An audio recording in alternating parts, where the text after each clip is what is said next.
Hey guys, it's Friday. I don't feel like talking very loudly right now. That's why I've got the microphone on. And my brother and his friend are in the next room, and I'm not used to recording with people anywhere near me at the moment, so I'm not quite used to that yet. I'll just go ahead and get started with the reading. Alex, you challenged us like a week or two ago to read something, and mine's going to be really, really nerdy. So, well, not really nerdy, but really color guard conscious. They came out with new rules. WGI, Winter Guard International, came out with new rules to follow during competition. The competition season, this coming up season, which I'm excited about. And one of the rules that they came out with is to amend the delete simulated rifles.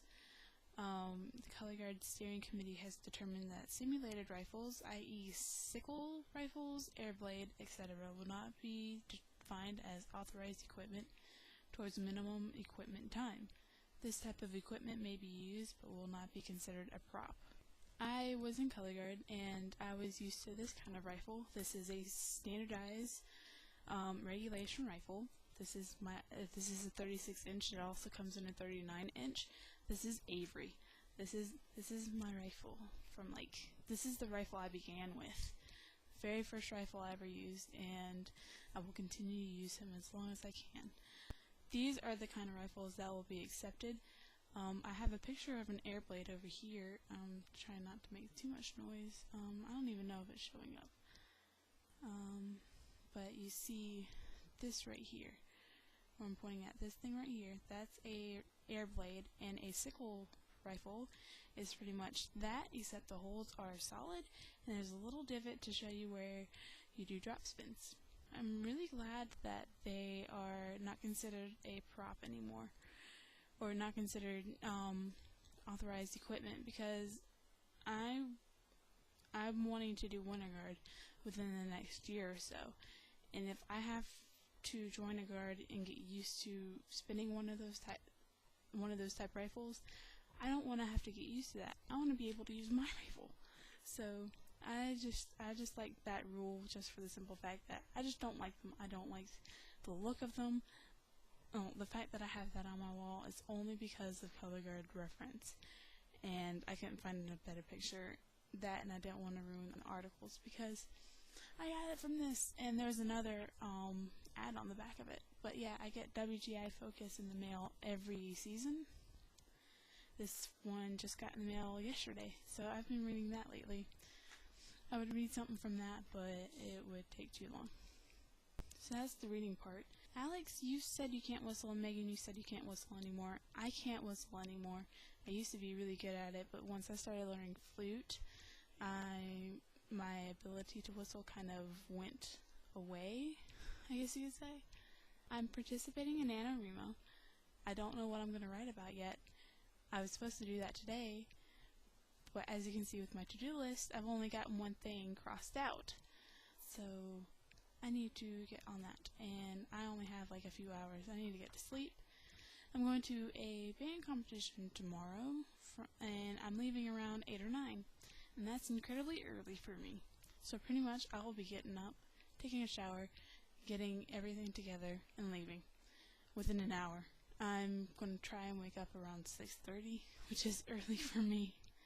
Though, it's probably earlier for them. They're probably going to have to, for the marching band, they're probably going to have to wake up at 4 or 5, which is a normal Winter Guard competition, so I have to get used to it. Madeline, you talked about Awanata being pronounced Awanita. People do pronounce it that way. I've actually sent out a happygram to one of my friends, and the announcer pronounced it Awanita. I thought that was pretty hilarious, how people get it wrong. You also mentioned ubby-dubby. Can you explain that? Because I don't know what it is. Eric, I hope you feel better. You said in your last video, which was yesterday, that you didn't feel good. So I really, really hope you feel better. Your jazz hands video and your bathroom videos made me crack up. It put a smile on my face. It was funny. Kelly, you asked about us getting in a wreck, and if we've been in one or gotten in one. I've been in one, but I wasn't the driver, and I'm not a driver yet. I don't have my license, and I don't have a car yet. And I'm about to turn 21 in more than a week. A little more than a week. That's sad. Megan, you said something about my southern accent. I've actually been trying to hide that for many, many years because I'm not a born southerner. The fact that you can hear it, I guess it's just rubbed off because I've lived here so many years and it's kind of crept its way into my dialect. But, yeah, I try to hide it as much as possible, but I guess it does leak out eventually. But I don't like southern accents, I don't. But I guess it's just because I hear it all the time, and it does get annoying. And if you've heard some of the people that talk down here, you would probably be annoyed by it too if you heard it every day. Just saying. And I do have a question for you guys. This is relating to what happened to me this past week. Like, the night going into Wednesday morning, I had a dream. And it was like, had 3 other people that I knew personally, and then 1 person that I've never ever met. And like later on that night, my brother had a friend over, and he looked exactly like the person in my dream. I have never met the dude before in my life. So, and he looked exactly like the person in my dream, and I thought that just blew my mind. So, has that ever happened to you guys? I'm just wondering. Anyways, that's it for this video. I hope you guys have a great week, and I'll see you tomorrow, Megan.